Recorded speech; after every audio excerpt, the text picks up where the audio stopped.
Welcome to episode 62 of the Eat for Endurance podcast. My name is Claire Shorenstein, and I'm a board-certified sports dietitian and trail runner based in Santa Cruz, California. I provide virtual nutrition services to teenage and adult athletes of all abilities, and I host this podcast to demonstrate that there is no one-size-fits-all nutrition approach towards optimal health and sports performance.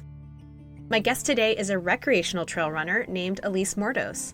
She is a New Yorker who moved to Boulder during the pandemic for a change of lifestyle, something I can absolutely relate to.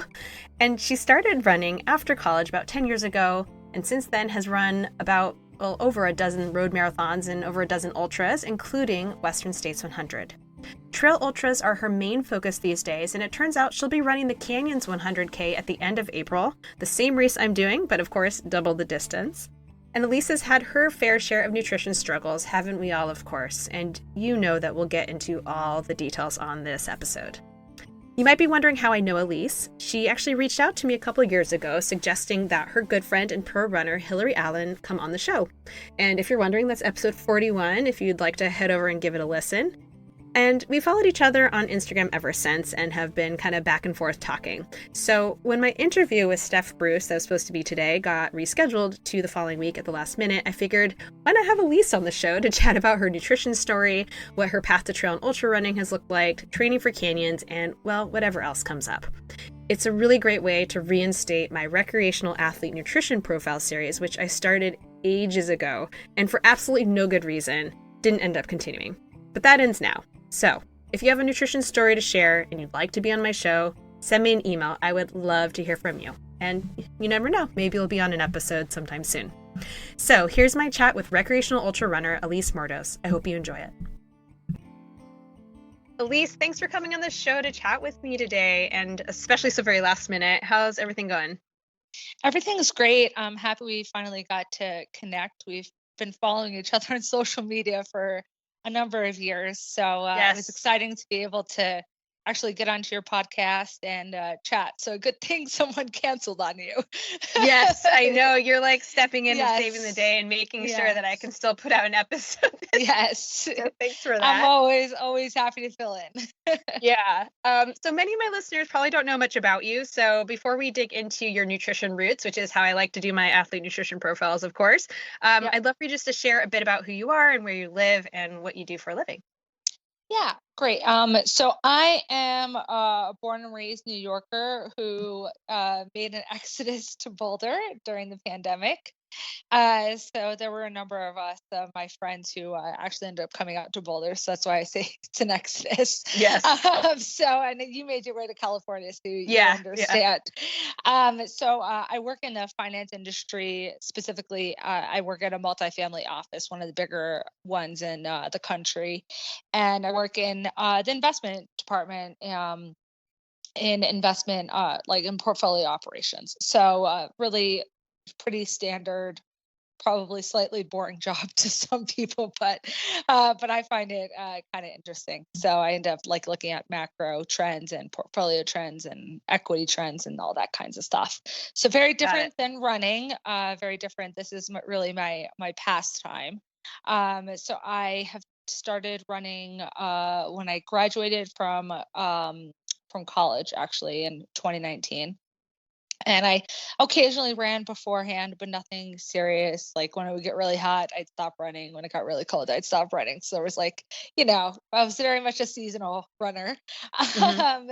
And then I got into the lottery for New York City Marathon. And then I started running thereafter, but not all that seriously. I kind of didn't even run with a watch. I'd just run out, go to Central Park, run like the lower loop and then go home. Basically, that was my weekday routine. And then if I was running a marathon, I trained a little bit more, but nothing seriously. And then I started going to group runs actually in 2016 in New York. As having lived in New York, you know how many great group runs there are. Yes, so many. So many. So I started going to them, and I ended up clicking with some people at the Nike Run Club back when it was like a free run group.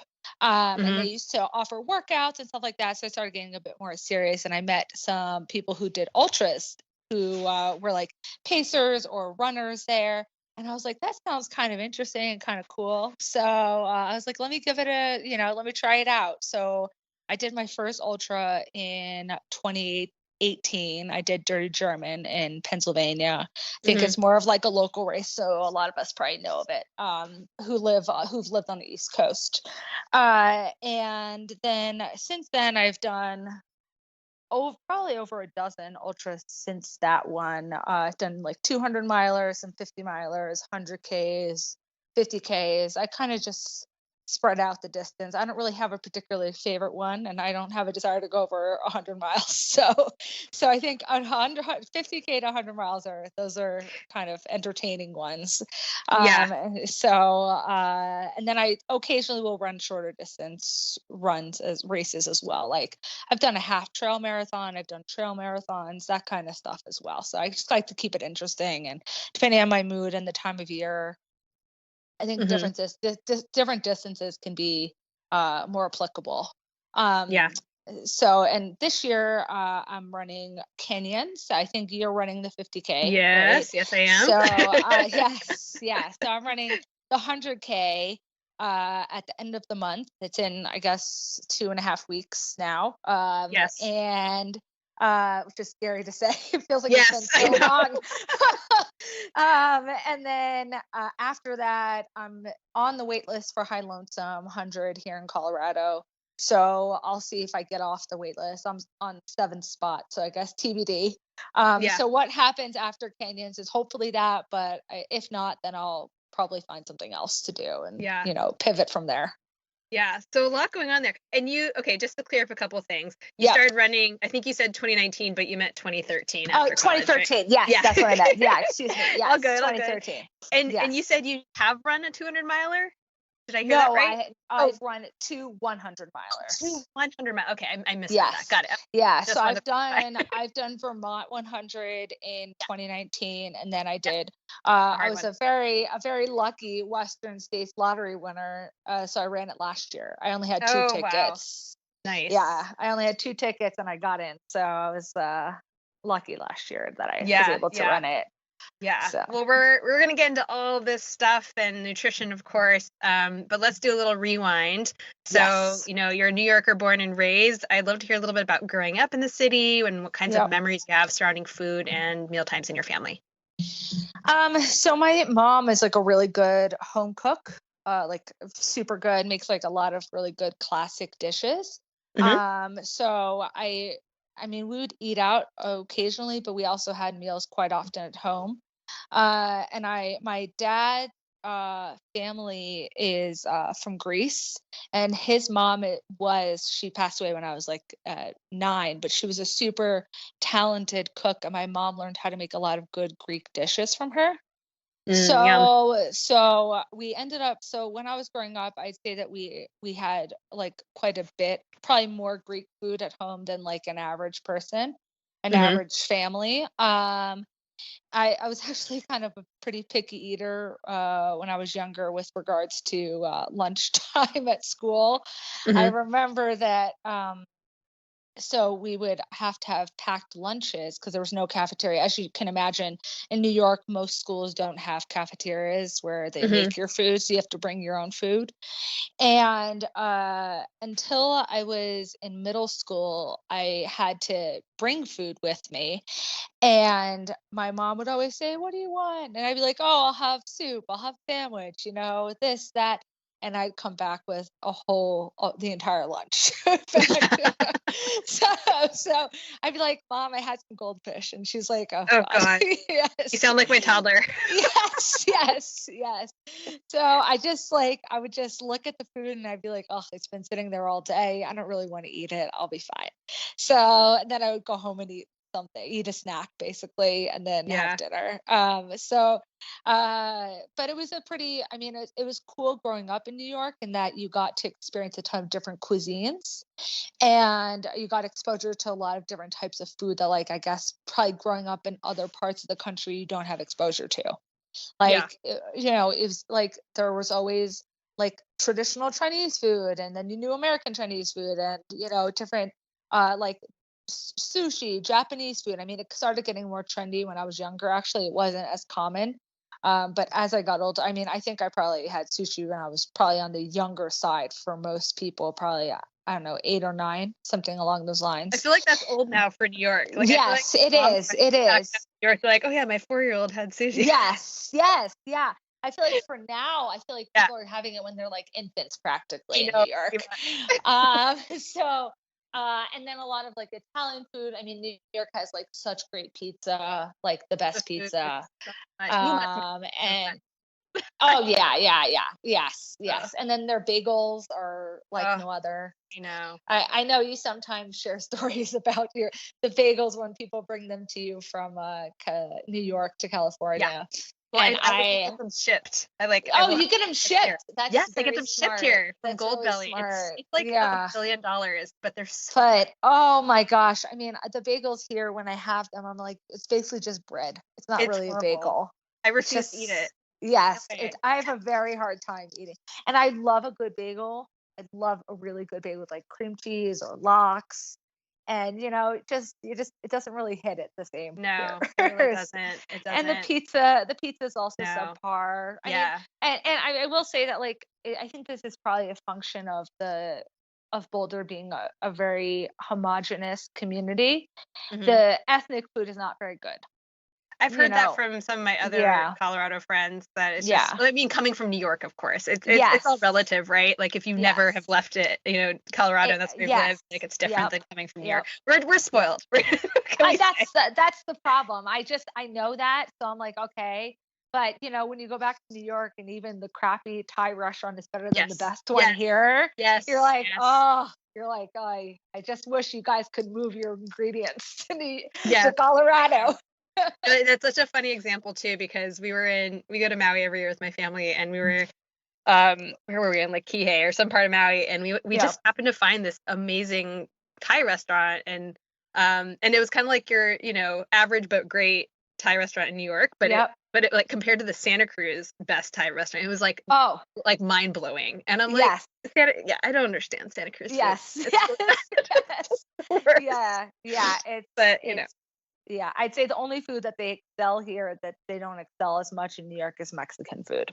Yeah. And I guess that makes sense. I think they have a larger Mexican population here than in New York. Yep. I mean, most of the people who are Spanish speakers in New York they're like Dominicans, or they're from different parts of like Spanish speaking countries, not necessarily Mexico. Yeah. Wait, so you're based in Boulder and not in Denver? Right. Yes. Okay. So you work in Denver. Yes, I work in Denver. I have like a hybrid environment, so I'm in the office part of the week and in the off and at home part of the week. So, got it. How far is that drive? It's about without traffic, it's about 40 minutes. With traffic, I don't think it's ever taken over an hour. So it's not too bad. I mean, by New York standards, I really don't think that that's terrible. People here tend to live closer to where they work, I've noticed. So most people, I think, would consider that to be a very long commute. But I mean, when I was living in New York City, I lived on 71st and Broadway, and my office was in Rockefeller Center. So it was about a mile and a half. And I would usually just walk because the subway didn't really save me that much time. Yeah. It's also just kind of grimy. I'm like, okay, I'll just walk it. And it would take me about 30 minutes, between the lights and all that, so it's really not that much worse. And did you ever run to work? I did not, because it was like a pretty corporate environment. Like, and I didn't have like I wish I could run to work, but there was no like lockers in the office. Okay. There's like an Equinox gym in the building, but I didn't want to pay, like Equinox is expensive. So I didn't want to pay like $200 a month to have a shower. So sure. I was like, it's okay. But I would usually run after work, actually. My routine in New York was, so it was a bit challenging because you had to hope you didn't get out too late when you were working, because you didn't want to be, starting your run at like 7:30 ideally. But but it's the nature of it. Yeah, I think I had a number of friends who would commute in New York, and I think that that's really efficient if you work in an environment where you have more casual clothing. Basically. Yeah, well, what my husband used to do, because we lived in Stuytown, and he would, And he worked downtown, and they had like a gym in the office building that he could use for like a nominal fee or whatever. So he would run, and then he would run all the way down and around and up, and it would be about 5 miles. This was a long time ago, but he used to do that run. And then back when he moved offices and worked Midtown, then he would just do like, he'd get up crazy early and would just do the run, and then take his like electric skateboard or a city bike or whatever to the office and kind of do it that way. Awesome. I'm going to put a pin in this part because I definitely want to ask about, doing kind of trail and ultra training while living in the city. Because I know that I was doing that a bit in 2015, around there, when I was kind of starting to do my ultra stuff, and it was just such a struggle. It was a big effort, and if you didn't have a car, and like you're relying on trains or other things, it's and I don't know if you ever belong. There's a group that Eric and I belong to called Trail Whip Ass. I don't know if you belong to that. I never joined that group. Yeah, it's kind of like a trail and ultra kind of group, and they would do stuff. But and then once you had kids in the mix, it was like, forget it. I gave up. Yeah. Like my trail was the bridle path in Central Park. Yeah, I mean that's really your only local option. Yeah. Well, since we're on the topic, we may as well hit it. How did you find? I mean, of course, now you're in Boulder, we're like mecca of trail running, right? But yes. I'm very spoiled. And as am I in Santa Cruz, although the storms have like really done so much damage to the trails. But when you were in New York, like how did you get out to So I mean, during the week, I lived really close to Central Park, so that's just where I ran. I would sometimes try and run some of the hills there. They have some decent ones. But it's just you're running on a road. Like even the bridle path is a road. Of course. So you're limited. I worked, as I'm sure you did, so you just can't go off in the middle of the week to go on a trail. And then on the weekend, I would try to get out to a trail once or twice. If I could go both Saturday and Sunday, that would be great. But sometimes if I could just get out one of those days, I consider that an achievement. Where'd you go? So I would go, if I didn't own a car. So if I was going without a friend who had a car that day, or I didn't rent one, then I would go to South Mountain in New Jersey, because the nice part about that one is you could take New Jersey Transit, and the stop in Milburn dropped you right in front of the trailhead. Oh, I didn't even know about that. Yeah. Nice. And so it was it's still, you're committing to taking the subway to Penn Station, and then you're taking like a 50-minute ride to New Jersey. But it got you to like a pretty big park. And that park is nice because I think it's not an enormous park, but if you add up all the trails that they have there, you could probably get about 40 miles without overlapping. Oh, wow. Okay. So they have a ton of trails, and some of them are more technical than others. Some are more like carriage roads, and some are rockier, like more traditional. Now, none of them are like super long climbs, but considering how close it is to the city, it was like a really good bang for your buck in terms of ease of access. And selfishly, there's a bakery there called Live Breads, where we befriended the owners, and we would leave our bag at the bakery and go on a run. Nice. Oh, that's so great. And then go back. And so they knew us. This was like a group of friends. We would like connect, and then I mean, obviously I would return the favor by buying like 1,000 things after that run. So it ended up working. And then I would also go to the long path, which the long path is kind of a bit boring because it's basically running along the highway. But it's like, if you want to run a trail, that's what you have. And one time I was pretty desperate and I couldn't make it to a trail, so I did laps across the Williamsburg Bridge. Oh gosh, but that's like a lot of climbing. I've done that too before. I did 2 hours going back and forth once. So that's and I've done great workout. It is. It's a lot of running. It's a lot of up and down. And depending on what race you're doing, that can be a useful training method. And then I didn't live close to Prospect Park, but I know that there are trails there that people have ran. And I know that Forest Park in Queens also has like a little trail system. So I didn't go there either because both of those are really quite far from where I live. So if I was going to commute, I would have just gone to New Jersey at that point or go to Long Path.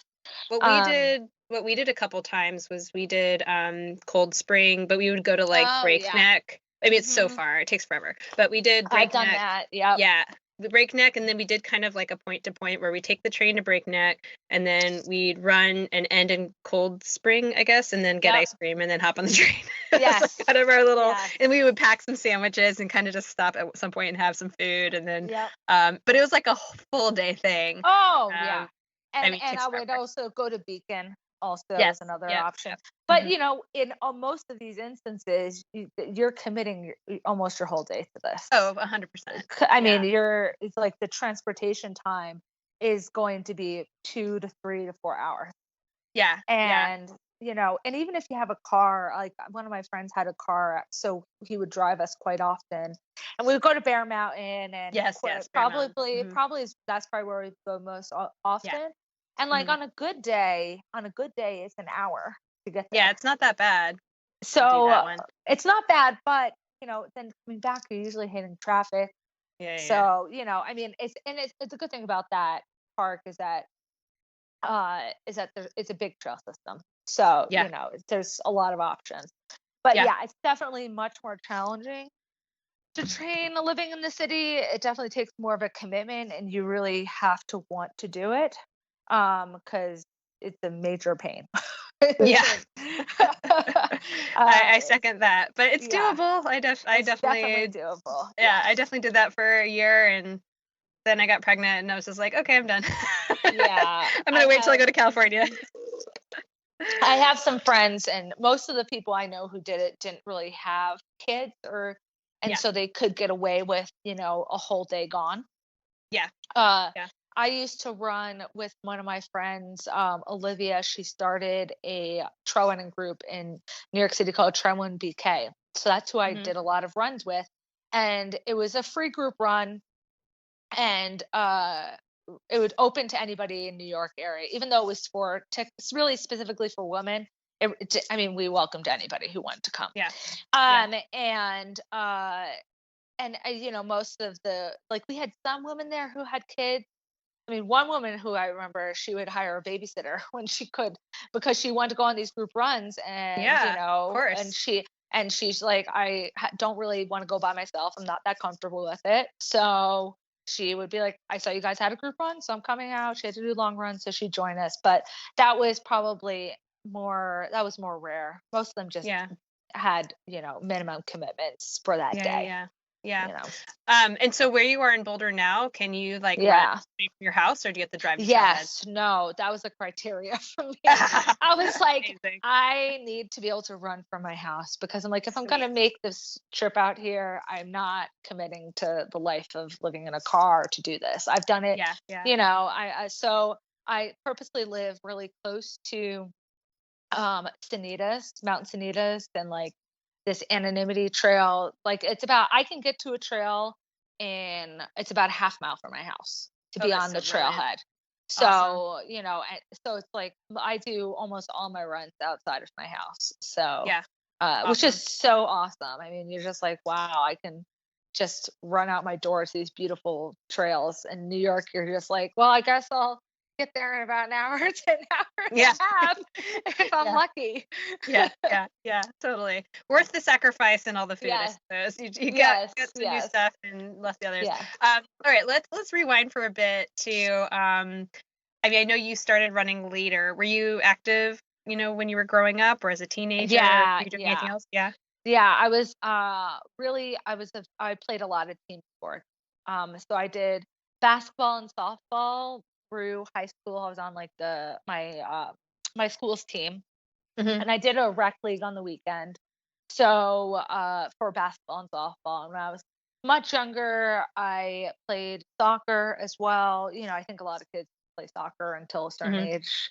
And I did one season of track when I was in 8th grade, but and I did actually, it's kind of funny. I laugh at myself now because the distances, I didn't really get a say in what distance I was running. The coach would just tell you. Mhm. So I was on the relay team for the 4x100, 4x200, and then 4x400. And individually, I would usually do the 200 and 400, and we would have to go run in Central Park. And in ninth grade, I went to go do track again. And he said the new regimen is 2 lower loops of the park for like a standard run before practice, like as a part of practice. And I was like, oh no, I don't do distance. I'm like a 400-meter runner. And now fast forward to you now. And I'm like, and actually one of my friends was on the softball team. She's like, we really need people. And I was like, I love softball. Forget track. And I switched Nice. that season. I'm like, no more. I don't do that kind of running. So Yeah. I laugh at myself. I mean, 2 lower loops of the park, as you know, is about 3.2 miles. Yeah. So I remember when I had to in 8th grade, I was like, I don't know if I can do this. I'm gonna have to take breaks. This is a lot of running for me. Hey, when I started, started running for pretty much the first time, because my friend dragged me on to the cross country team in high school. I think I was a sophomore, and I could barely run one loop of the track. So 3.2 miles, that's a lot. Yeah, I was like, this is a lot. Okay. Yeah. Wait, so did you live on the Upper West Side as well when you were growing up? I lived on the Upper East Side. Upper East Side. Okay. Upper East, and then during college I went to Barnard, so that's on the in Washington, Morningside Heights. And then after college, I did a year in Boston, I for grad school, and then I came back to New York, lived with my parents briefly, and then moved to the Upper West Side. Yeah. So. Wow, so nice. You really have been in New York a long time. Yes. I know New York very well. Yeah, I'm sure you have. Do you follow any particular pattern of eating, or do you eat all things? I'm Jewish, so growing up, we never really had pork or shellfish ever. And so I still, as an adult, I don't really eat that. I mean, if it's on something, I probably will ask to not have it there. I will opt out of it. It's just I'm not all super religious as a person, but I just don't really, I don't know. I feel like when you grow up being told you're not supposed to eat something, you just kind of, I don't know, it gets ingrained in your head, I think. Yeah. So I don't really eat either of those food groups, but aside from that, I eat pretty much everything. I mean, I have some foods I don't like, but that's not due to preference necessarily. Yeah. It's more due to preference, not following a certain regimen. Sure. And how has your diet changed, if at all, since becoming a runner? So I definitely eat more. My appetite changes throughout the year, obviously depending on how much I'm running, but I think I'm more cognizant of what time I eat, and the timing of eating, how far away that breakfast is or that lunch is for when I'm going to do a run, for instance. And I've tried to really get better over the past year or two, my protein consumption. I'd say that I really didn't pay much attention to how much protein I was eating, and then I worked with a dietitian who was like, oh my God, you eat basically not eat a fraction of as much as you need to. And I was like, what? I'm like, how much am I supposed to be having? And it was literally 2 or 3 times what I was eating. Yeah. So I was like, all right. So I have protein smoothies now. I try to time my protein intake before runs and after runs more than I used to. I mean, I didn't realize that I need to have as much protein right after a run as I do. I think I originally thought that I just could eat anything immediately after a run and consider myself pretty good, like a snack or some kind of carb or anything really. But I've learned since that it needs to be more protein heavy than, just an apple. Yes. So I think that has definitely changed over time. And I definitely feel better when I'm following a certain type of regimen, like having enough protein, having enough calories, then, I mean, this week is Passover and I follow it, and it's relatively challenging to cut out all of these carbs that I normally eat to replace them. So, I feel a bit more sluggish probably than I normally would. Now, obviously this is a fixable issue, but, I'm just, you get used to certain habits and you're like, oh, all right. So I always feel the effects, I think, more of not following a good diet, more than I used to. Are you eating rice? No. Okay, so you're doing like the one where you're like eliminating like rice and chickpeas and like all the things that. Oh, that's rough. Most of that stuff. Yeah. So wait, so what are you eating just aside from matzah, obviously? It's a lot of matzah and potatoes. Oh, yeah. Yeah, potatoes. I mean, you good, can do it. But, it's just boring. You can do it. Yes, that's the problem. It's like, oh, I guess I have potatoes again. So yeah, it's just, and I tend to cook a bit more during Passover too, as a result. So not that I sometimes I just don't really want to cook, but what are you gonna do? And did you work with a dietitian in New York or out in Colorado? Remotely. She worked out here in Colorado. Oh, nice. I worked with her. Who'd you work with? Last year, Dina Griffin. Oh, I don't know her. Yeah, she's really great. Awesome. So yeah, a friend of mine connected me with her after I learned that my ferritin levels were in the garbage. Yeah, well, I mean, let's talk about that, because I mean, you have a number of nutrition struggles. You had mentioned to me offline.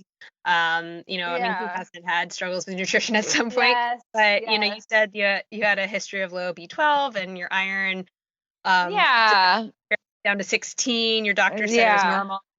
Really common, sadly, for athletes, obviously not normal. Tell me a little bit about how you've been kind of getting your numbers up with all the training that you do. Yeah, so back in 2019, I just got like a regular physical, and I knew from people telling me that you should ask for ferritin to be added to your blood panel, because it's not normally included. And so I did, and it came back at 16, and I asked the doctor, I was like, well, does that seem fine to you? Like, that seems, I don't know, a bit low, but I don't really know. I mean, I'm not like a doctor here. And she's like, oh no, that's okay. It's just like, when you have your period, just make sure you have extra leafy greens. So it's like, okay, well, that is horrible advice. It's like, all right. Yes. I was like, all right, so I guess that's my game plan. So then I went about my business, and I was like, okay, whatever. I kind of just let it be. And I felt good. And then in 2021, I felt like really normal and all right. And then I felt like I just couldn't recover from runs, and I was very sleepy. And I mean, I remember vividly where I was like, there's a problem here. I did 100K. I took like over a week off of running, and I just did nothing. I went back for my first run, and I feel like I had ran a marathon the day before. And I was like, this is just doesn't make a lot of sense. Like, I should feel like not necessarily like great, but I should feel like not like this terrible level of fatigue that I have. Yeah. And so I was like, okay, I was supposed to run 100-miler later that year. And I'm like, I'm not doing that because I just want to like get my energy levels a bit higher. Then later on that year, but this happened in August. Well, the race that I did was in July, and then I felt the fatigue kind of a little bit in July, definitely in August. And then in November, I had I was like, well, I live in Colorado, so I probably have a doctor here. So I went and got a physical, had blood work done. Ferritin came back at 16. I was not anemic. All the hemoglobin levels and stuff like that were fine, but the iron levels were not good. Hey everybody, sorry to interrupt your listening, but I have a big favor to ask. If you're enjoying this show, I would be so grateful if you could please share it, make sure you are subscribed to it, and if you could leave a rating and review wherever you listen to your podcasts. I greatly appreciate your help and support. All right, back to the show. The doctor was like, you should start on supplements. I think the original supplement was ferrous sulfate, the one that's very commonly prescribed. Yeah, where a lot of people have with that one, though. Yes. So I started it, and I felt okay on it. And then when I worked with Dina, she suggested that I switch supplements to what is it? I'm looking at it right now. Iron biglycerate. Bisglycinate. Yes, bisglycinate. yes, that's the one it. I recommend That's as it. well. Yes, yeah. So I switched to that one, and it was like a bit of playing around with dosage levels because I didn't do an iron infusion or anything like that. I just I'll just stick to supplements and also try to increase iron consumption in my own diet as well. So it was just like I increased, it was like a little bit of playing around with supplements. I mean, I started taking it every other day initially, then I started taking it every day, then I started taking it like a double, 2 pills every other day and 1 pill every other day. So, you alternate how much you're taking. I have that regimen right now, actually. Yeah. So it's just kind of like messing around a bit with the levels. And I would routinely get my blood checked. I think I was getting it checked every 3-ish months to make sure to just see how things were progressing. And eventually, I think the last time I got it tested back in December, I probably need to go back again just to get it retested, it was up to 60. That's amazing. That's great. Yeah, which is really good. But it took a while. I mean, there was like last year, I went from 16 in November of 2021. I went up to 32 in December. So I was like, oh, this is so easy. I don't know what people are talking about. And then I went back, and I think in like January, or no, I think I went back in like February, and was at like 30, like 8 or something. It had barely moved. And I was like, well, I guess this isn't that easy. So I think it's, and there's like, as you know, with iron, it's like kind of a finicky to get it absorbed properly. You have to like eat around certain things. And so because I'm a coffee person, I also usually put milk in my coffee. I didn't want to take the iron in the morning. Yeah. Which I know is optimal, but I was like, I know I'm probably gonna have to take this for a little while. So I don't really want to have to like separate out the iron from my coffee every day. So I just take it at night with vitamin C and go from there. And then the Dina also looked at my B12 levels. The doctor had initially told me that it was okay. It was like, I think, low 300s. And Dina said that that's for, the problem is that a lot of these doctors look at levels for an average person, not necessarily someone who's active. Yeah. So she said that it should have been up to 500 to 1,000 was what she wanted it at. So that's why I started supplements for B12, got it up to in the 700s pretty quickly, and then switched now. So I take it like every few days instead of every day. And that's been pretty okay. That one was relatively easy to adjust. And then vitamin D also was pretty good. Dina suggested the levels be 50 to 100, I believe, were the optimal level range. And I think I was down when I went to the doctor back in December, it was at, I want to say, 32-ish. Oh, yeah, that's low. Yeah. So I was like, this isn't that low. And she's like, no, it's low. You need to go. Yeah. So, So, so then I started vitamin D. I mean, I'm honestly not that surprised that it was sunk a bit because, as you know, December, you're not getting a lot of sunlight. It's very common. No, it's very common, and it's hard to get in food. Yeah. But I mean, with vitamin D though, it's like if you can get outside for 10 to 20 minutes, most days, and expose a little of your skin without sunscreen. I mean, I always tell people like, put sunscreen on your face. Like, obviously we don't want you to get like skin cancer or anything, but like maybe you're rolling up your sleeves, rolling up your pants, I don't know, whatever, and just like chilling for a little bit at some point as a little break in the day, which is good for you anyways. Then that's a really great way versus because obviously we don't want to be on supplements forever. Like supplements aren't meant to be permanent things. They're meant to be temporary measures, but yeah, during the winter months, we certainly need these supplements during certain times of the year or, based on lab work returning. But yeah, it's extremely common. I hear this all the time from clients and other guests where it's like, oh yes, my levels are within normal limits. Like the doctor, like, I mean, ferritin is what the cutoff's like 15 and you had a 16. Like that's not normal. Like that's not even good for like a normal active person, whatever. Anyways, so we always have to, I think it's really important to kind of spread the message and really making sure that all athletes, not even just endurance athletes, but everyone who's active is aware that just because something is quote unquote normal or within normal limits, within that reference range, it doesn't necessarily mean that it's right for you. And it's also really important to like think about, how do you feel? Like maybe there's a number there that might indicate, oh, that looks fine, but maybe you don't feel fine. So I think it's always really important to kind of compare that. Right. Yeah. But good. I'm glad you're in a place. Yes, me too. And also this conversation is reminding me that I need to go back to get my levels checked on these things. But yeah, I think that this is something that I didn't really realize, because I just assumed for, my entire life up to this point that I was like, oh, my diet's good, it's fine, I don't really need to think about it. And then when the fatigue hit back in 2021, I learned more about this, and I was like, okay, I see the value of certain nutritional practices that I didn't necessarily see beforehand.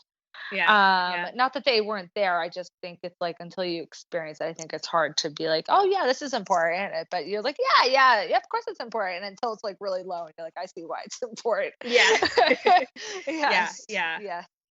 And I mean, so this was one kind of challenge that you faced. And then the other one you said was really more relating to fueling while running. So specifically like performance nutrition. So I'd love to hear a little bit about, I think you said it was in some of your road marathons and Vermont 100 and all these things. So share a little bit about the challenges you have faced with regards to your performance nutrition.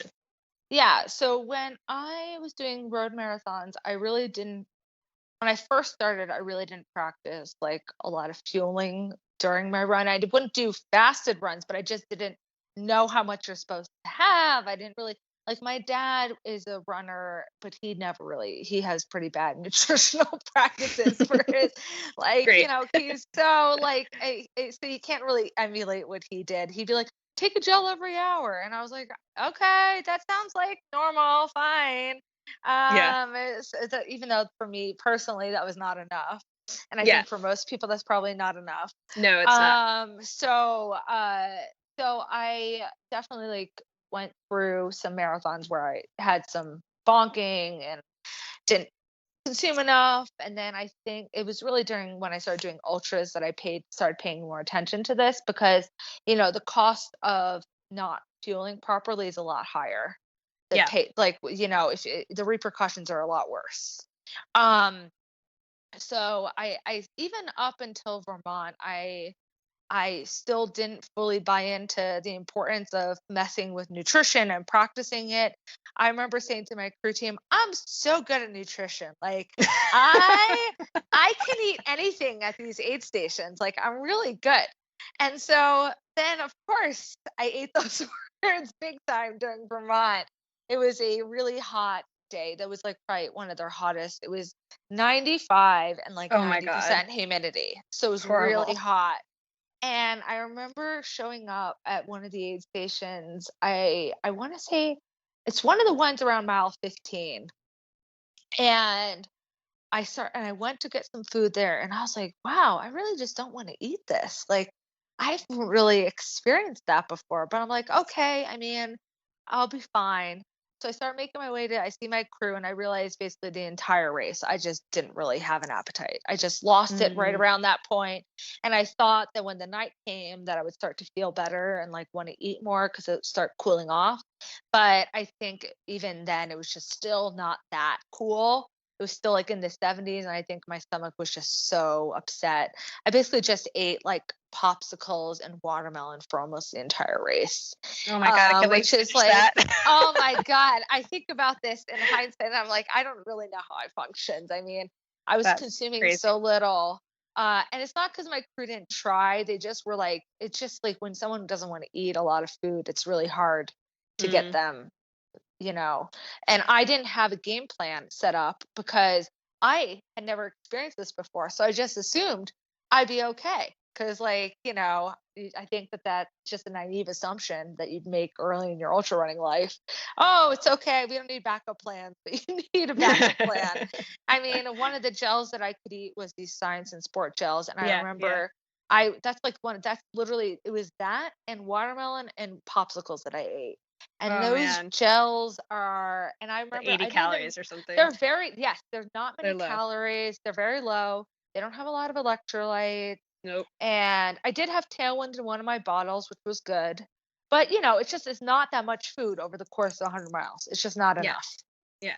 So then after that race, I realized that I really need to start focusing on this a bit more during my training runs and experiment with different gels and all that stuff, because I just needed to practice it more. So I think, so I started, looking up higher calorie gels. I encountered, so I actually have now, when I do races, I have a variety of gels that I use. That I've trained with, and I look at the ingredients more now. A lot of it actually. So for as a good example, Western States, I knew that race gets very hot. Yeah. So I knew I needed to have a good plan set up for when it became hot, so I wouldn't encounter problems. So Dina, I actually worked with Dina to come up with a race nutrition plan, which I had never done before. Yeah. And it was very extensive. I mean, there were things that she told me, like how much sodium to consume per hour, that I had never ever thought about. Like, so she was like, I believe that during the hot hours, so from like 9 to 5 p.m., she recommended that I consume, I believe, 500 to 750 milligrams of sodium per hour. And I was like, whoa, that sounds like a lot. It's not. But it's not that much. I mean, it sounds like it, but depends on your sodium losses. And this is one of those where I have to make sure I call out all this stuff you're talking about is so individual. Well, that's absolutely. You need to know how much your sweat rate is, right? And your sodium loss. So even though that's my level that I should be sticking with, it doesn't necessarily mean that that's what everybody else needs to do. But I had a variety of gels, like the Huma Plus gels, for instance, are really good because they have electrolytes in them. Yep. So I started using that.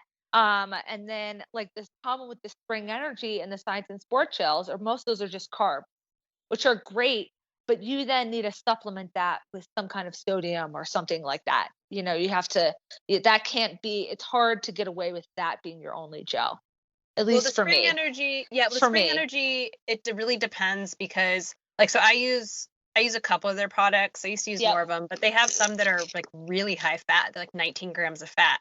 They have a few of them, Speed Nut and the coffee one, I think. And I used to use them a little bit, but I found that they just didn't sit well with me.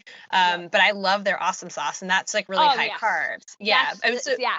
So exactly. So that's actually, I used the Awesome Sauce and the Canterbury ones. And Canterbury. And then also the Wolf Pack is also really good. The Wolf Pack's awesome. Yeah, the Wolf Pack is great because that's like 350 calories, and it's like very easy to consume. Yes. Agreed. So I have that, and then Goo with Roctane is also good. Sure. Because that also has quite a number of electrolytes in it. And then my friend turned me on to Never Second gels, which I experimented with. I think that's really funny, actually. I think they commented on like one of my posts or something. I've never no, but they're like, try yourself. No, I haven't actually really heard of them, but I just, that name sounds familiar from that, but I didn't realize it was a gel company. Okay. Yeah. So it's kind of an obnoxious name, Never Second. Yeah. I thought it was like, referring to winning, but I think actually I read it on their website. Is it about poop? And it's about, no, it's that nutrition should never be second. Oh, okay. I was gonna say never. So I was like, I mean, they need to work on their branding, if you ask me. But yeah. So but their gels are good because they have it more electrolytes than the Science and Sport ones. Yeah. So I think it's just, for me, it's having a plethora of options and different textures and different contents of carbs and sodiums and fat to have throughout a race that I think makes it is better for me personally. Yeah, and I think one thing to note too is the whole thing, like, and this is where it gets really confusing for people, because like take gels alone, and it's not just like, okay, how many calories, how many grams of carbs, does it have electrolytes or not, or maybe it's very few electrolytes, maybe it's a lot of electrolytes, caffeine or no caffeine, do you have to take water with it, or do you not have to take water with it, right? So there's lots of stuff there, and then there's just also a whole approach of like, okay, like, because companies like Morton and Precision Hydration, they're like, we want to keep electrolytes and fuel completely separate. Like, we do not put stuff in there. And then other people are like, we'll throw a little bit in here. And then other people are like, we'll throw a lot in here. And so that's where it becomes so confusing. And so if you do, like, I also have like I like a lot of options. And it just means you really have to know what each thing is providing. So like, absolutely, you know, so it's as long as you're really familiar. And the way that I like to work with my clients, so kind of like along the lines of what you were saying, like, oh yes, you have to have, you know, you have to know like how many milligrams of sodium you need to be taking in per hour, or for what I do, it's kind of more like milligrams per liter of fluid, because we're always thinking about hydration. Then how many grams of carbs we're taking in, or calories, you know, and how many ounces of fluid, right? So if we always have those three kind of things in mind, and of course you have to do a lot of experimentation or testing or whatever it is to get those goals, then you have like a ton of different things kind of where you can then make your little paths to those numbers per hour, right? Yes, so you like, that's and exactly that's how I do it. Yeah, exactly. Yeah. So it's kind of like a little puzzle, and you can just be like, great, okay, I'm going to use this plus this to get my 70 carbs in, or whatever it is, you know? Like, yeah. About it, because that's like a way to stay flexible, and it's a way to have options. And especially with the longer distance stuff, I mean, in marathons it's usually not as much of a problem, at least like road stuff, but if you're on a trail marathon or anything longer, you know, maybe the thing you always like doesn't appeal to you anymore. Like, absolutely, right? absolutely, yeah. So it's good to have options. Yeah, and the thing that I've done too, which I find very helpful, is I have I'll package my food up by distance. So like if I pick up, if like I'm going from A station to A station. So like let's say that I'll see my crew, or I'll have a drop bag at mile 15, from the start to mile 15. That I'll have a bag of food for that 15-mile stretch that I'll want to consume all of.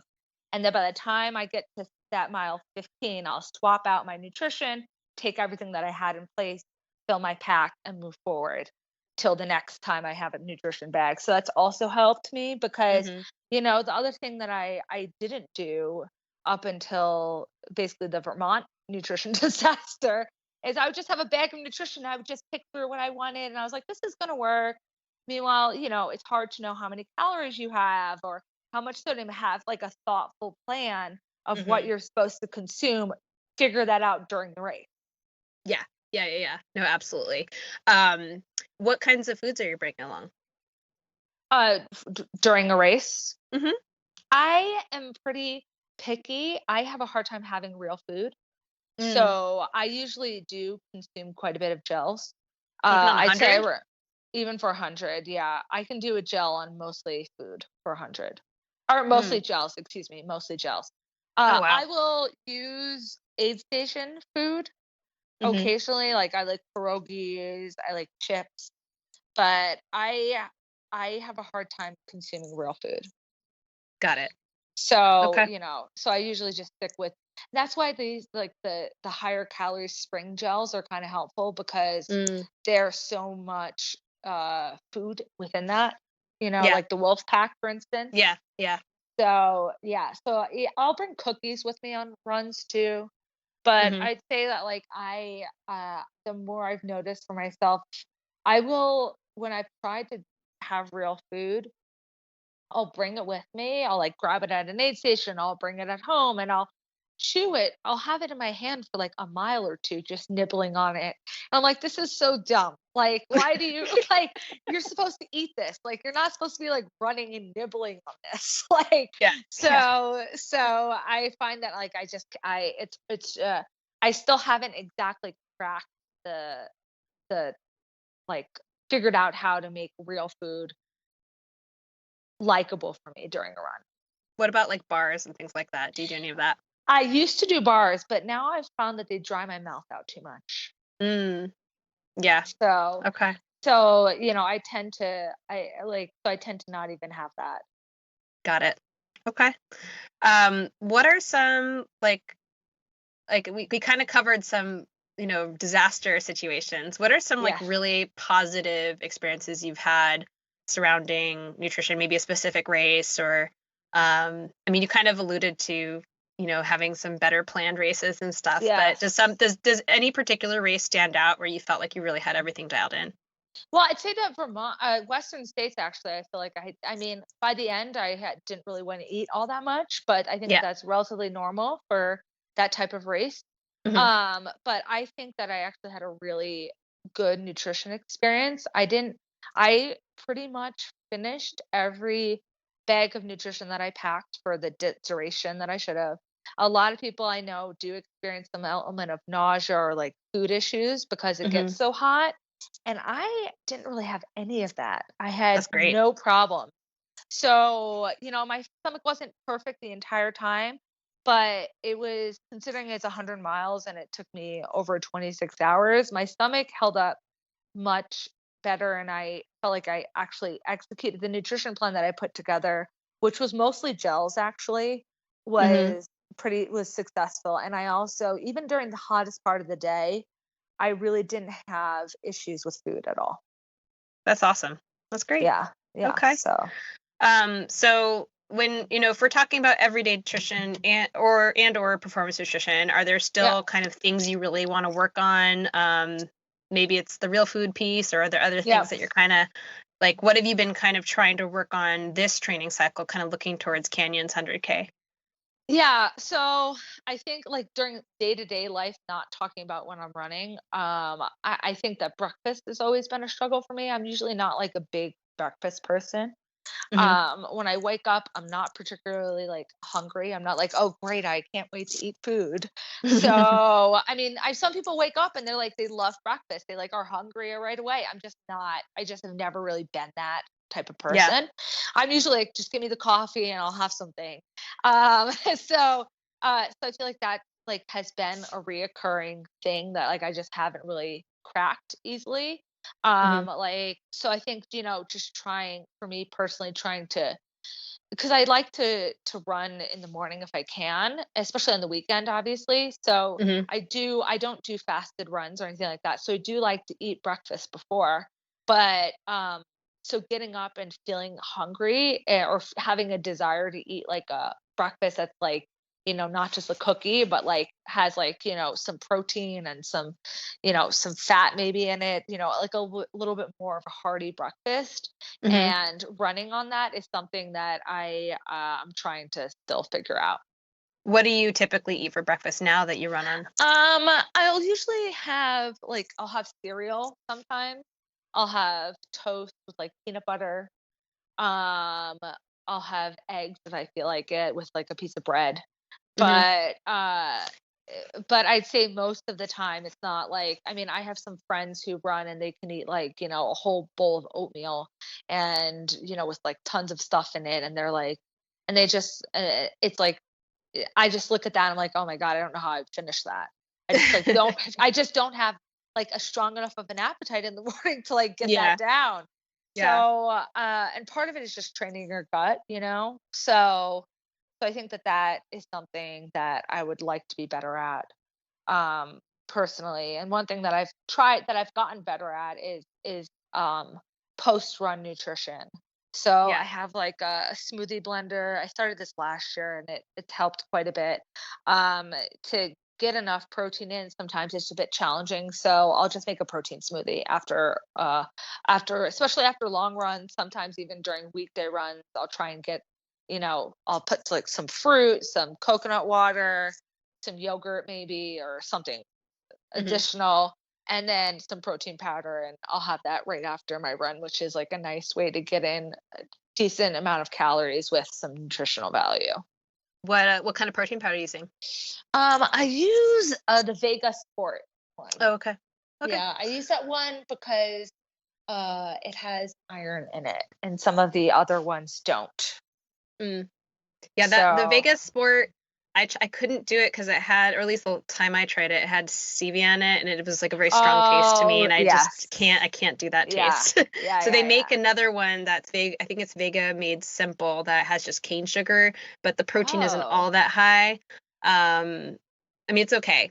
But that's the only Vega product I can tolerate personally, Yes, just taste wise. Okay. All right, awesome. And I mean, how early are you running? Well, it's like, I mean, I'm not like a very early morning runner. Okay. I'd say like 9, 10 o'clock in the morning. Oh, I mean, okay. not early. If I run before 7, that's an achievement.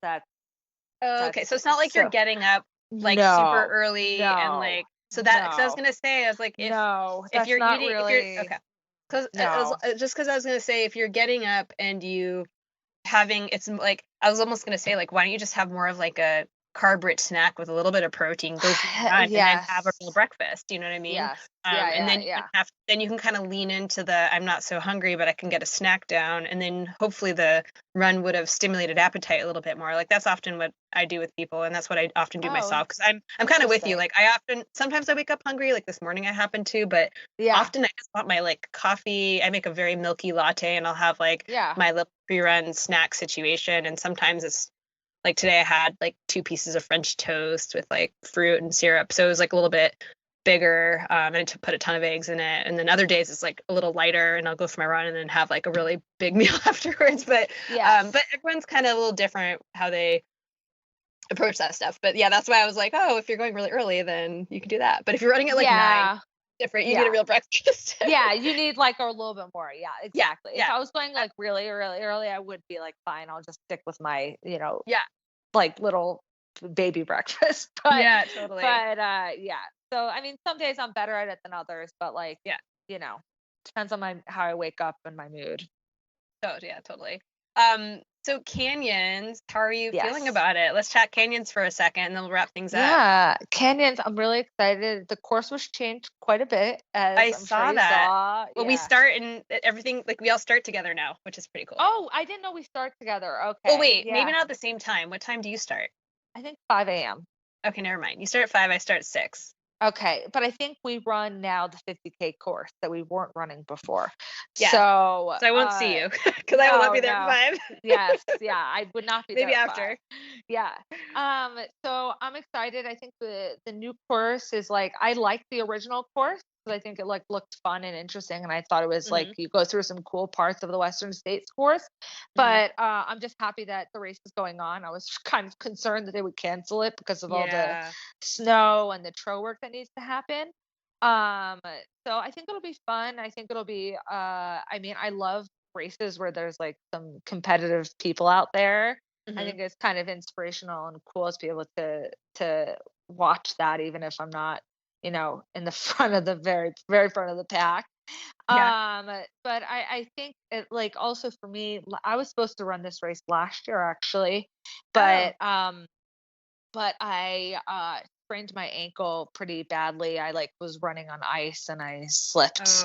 Or I didn't know I was ice. It was ice was hidden underneath the dirt. So like that, and so last year's training cycle felt like it was like a stop and start situation for Western States. So I signed up for the race then, and I deferred it to this year because my ankle was basically just not healthy enough to be able to run that race. And then expected to be able to be okay for Western States shortly after. So, so for me, I'm just happy that I can be there and had like a good training cycle. I've had some really good long runs. I did like a run out of my house. Actually, I was supposed to run for 5 hours and ended up being like a marathon distance. So that was kind of cool that I just did it right outside of my house on Saturday. So and I felt good on that. So I feel like I'm just excited and thankful that I have a healthy body and that I can be there. Yeah. And so I've never run up there, like on the I've never been to any part of the Western States course. I don't run up there at all. And we're heading up there. We're gonna literally drop the kids off at their school on Friday morning, and then just drive up. And my parents have the kids for 2 nights, and we'll come back on Sunday. So I'm really stoked for the break, even though obviously it's not exactly relaxing. It's a different kind of little trip, but it's also a little different because this is going to be my I think third 50K since having kids. Or just because I'm kind of averaging 250Ks a year, and that's like the most I can do right now in this season of my life. That feels like kind of sustainable. But I haven't ever done one that's this big because it's, UTMB. And it's like now they're saying like everyone of all distances they're going to start and finish in downtown Auburn. So it has this kind of like Chamonix style like feel for things. So I'm really excited for that. And I mean, nervous too, because my training cycle has been far from perfect. But the other thing that I'm really a little bit nervous about, and maybe you can give me some tips or advice, is like the water situation. Only ever I've done like one water crossing in a race, and it was in a drought year, and it was like up to my knees. I mean, so nothing basically. I'm really scared for this, and I have no idea what to expect or how many or how deep or when. I have not studied the course very much. So I'm just curious if you can offer me any tips, words of wisdom. Words of wisdom. So I'm nervous about water crossings because my feet can get waterlogged pretty easily. Yes. And this happened to me during Western States, actually. So my feet look like really, really trench foot. Yes, I literally got trench foot, which is not fun. No. So I actually haven't done a lot of homework on the new course to see where the water crossings are and if there are any. I emailed them. They didn't email me back. Oh, okay. Yeah, I'm going to email them because I knew on the old course that there were 2. And this new one, I don't know. So I'm going to look at the map. I was concerned we were crossing Rocky Chucky on the original course. And I'm like, I know when I crossed Rocky Chucky during Western States, I was like, this is terrible. This is an awful experience. How deep and was I was it? like, it was a year where you had a rope. So they told us, clearly the person who crossed it or was talking to us was like tall. A man and tall. He's like, it's going to be at your waist. Oh, God. I start crossing it, and it's almost at my like boob area. Oh, I'm like, my God. This is not at my waist. What do you do with your vest? I want to like get my like vest out of there. I don't want my like stuff being in that water. Yeah. So I was like, I just really hope that there aren't too many water crossings. I would expect them to be mindful of that because of all the snow and the melting and all that stuff. So I think that they would be smart enough to not do too much, but I don't know. I'm gonna have to email the race director and let you know when I find out. Is there a boat option? Could they take I know.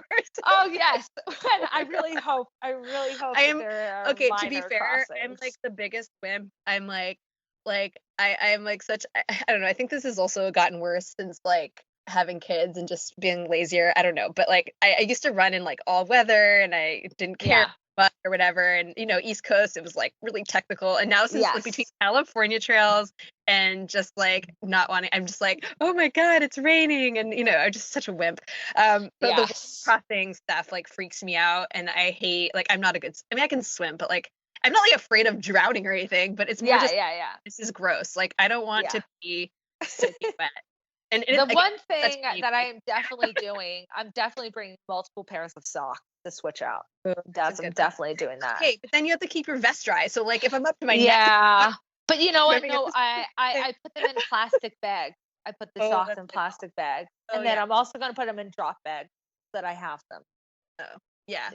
So, But for 100K, it's a bit more of a concern. If I was doing a 50K, I'd probably just deal with it.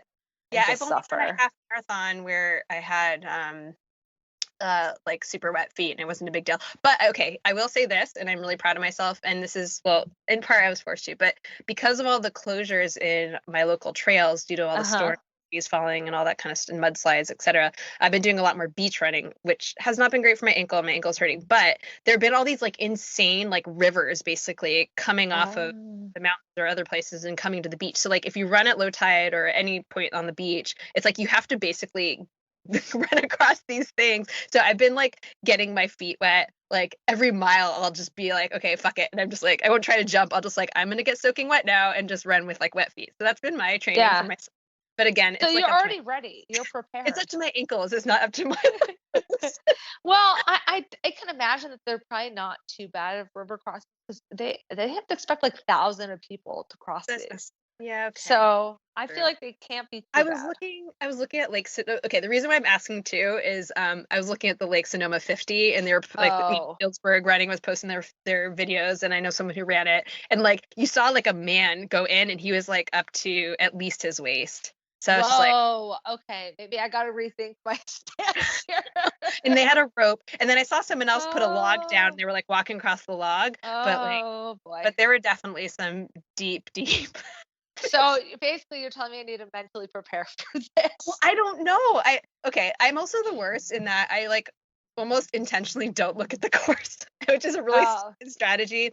Again, I'm doing a 50K. It's not as big deal. If I were doing something longer, like obviously I'd really have to study it. But with 50K, I'm kind of like, like I know the total course elevation and I know the distance, and I know there's probably there's water crossing somewhere, and I know roughly the aid stations, and everything else will just be a fun surprise. Yes. I mean, sometimes that's a good way to do it. Yeah, I don't know. Eric's like, didn't you study the course? I'm like, no, not really. Yeah. I looked at the map. Load it onto my watch. Yeah, like, nope. Yeah. I looked at the map, Eric. That's what I did. Well, for Mount Tam, which is the last one I did, which was like 7,000 feet of climbing over the 50K. It was pretty hard. I just look at the course, the elevation profile. I'm like, it just looks like a lot of sharp teeth. That's what it looks like, and that's all I need to know. It's just a lot of climbing, a lot of descending, a lot of climbing, a lot of descending. But okay, cool. Well, I mean, hopefully I'll see you when we go out there. Yes. I'm super excited. I'm sure there are a lot of, people I looked at the participation list. I didn't recognize any names. I'm sure I just skimmed it really fast. So I'm sure there's some, really great athletes running this thing, and whether it's training for Western States or trying to get, whatever it is, the points for UTMB or, you know, but no, it should be fun. Very, very excited. Yeah, awesome. Me too. Awesome. Well, let's wrap things up with my quick bites questions, and I'll send you on your way. What is your favorite meal or snack pre-workout? Pre-workout. Definitely a bagel, a New York City bagel. Yes. Yeah. Favorite post-race meal or snack? Honestly, I would probably put a bagel up there too. Really? Is that but not together? But I'm not gonna have them at the same time. Yeah. I'm gonna if I start with a bagel pre-run, I'm not gonna end with it. But I do think that I do crave a bagel post-run. I do look forward to that, except not now that I'm living in Boulder. Yeah. Oh, yeah, definitely. Would you like a circle-shaped piece of bread? Yeah, exactly. What after a race, are you craving anything in particular, especially after this long stuff? I don't think I crave anything in particular, but because I'm going to be in California, even though we do have it here, I'm probably going to go to In-N-Out Burger. I feel like it's an obligation. Sure. Nice. Have you ever had a cooking catastrophe that you want to share? Ooh. No, but it almost turned into one. This was when I was much younger. My mom, I was helping her make pesto sauce for pasta, and I didn't realize the distinction between a cloves of garlic and the whole head of garlic. So she's like, "Oh, it's 2 cloves." So I was like, I kept going and I kept peeling all these cloves, and she's like, "What are you doing?" And I'm like, "It said that there were 2 cloves." So I was like, I figured I needed to peel 2 of the whole things of garlic. And she's like, "No." Oh God, peeling garlic is the worst too. Yes. So thankfully my mom stopped this disaster from going into the food processor and ruining the garlic and ruining the pesto to turn it into basically a whole thing of garlic sauce. Yes. Yeah, garlic sauce. Yes. I have since learned how much garlic clove is. It's just one of them. Yep. Good. How do you like your eggs cooked? Over easy. What is your favorite beverage? Ooh.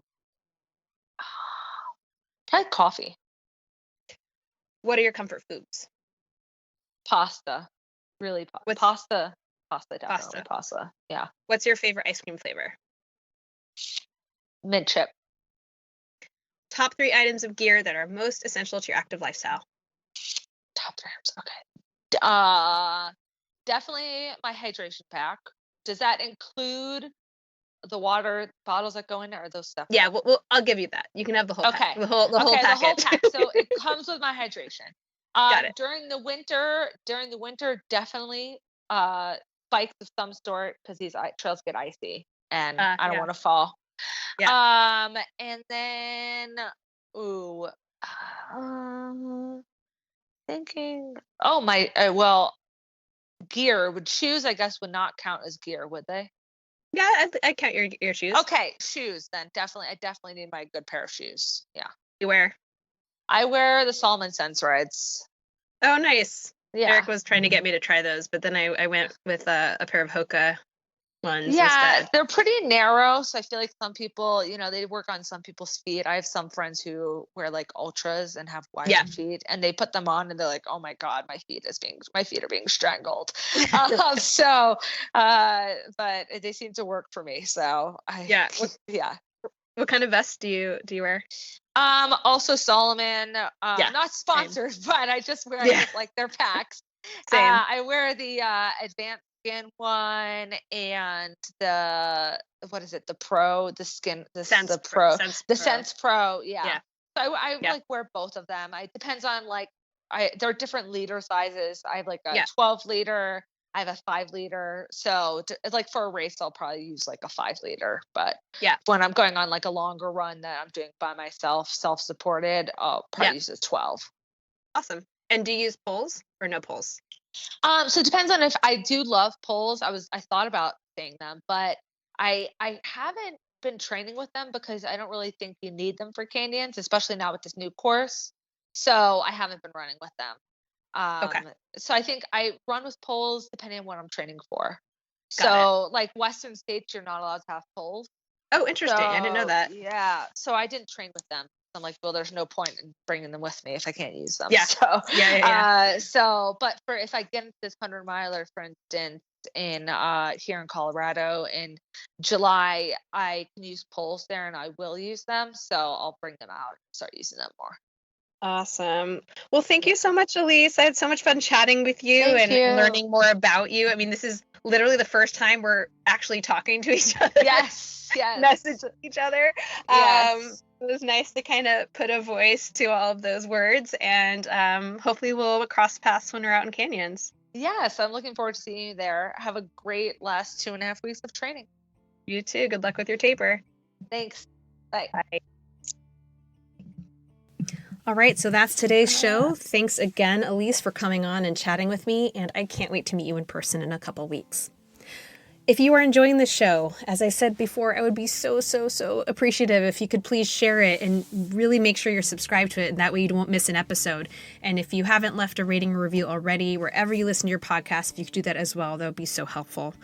As I've said before, I'm really trying to grow my audience so I can keep this show going, and I greatly appreciate any help and support you can provide. Thanks for listening, and hope you tune in next time.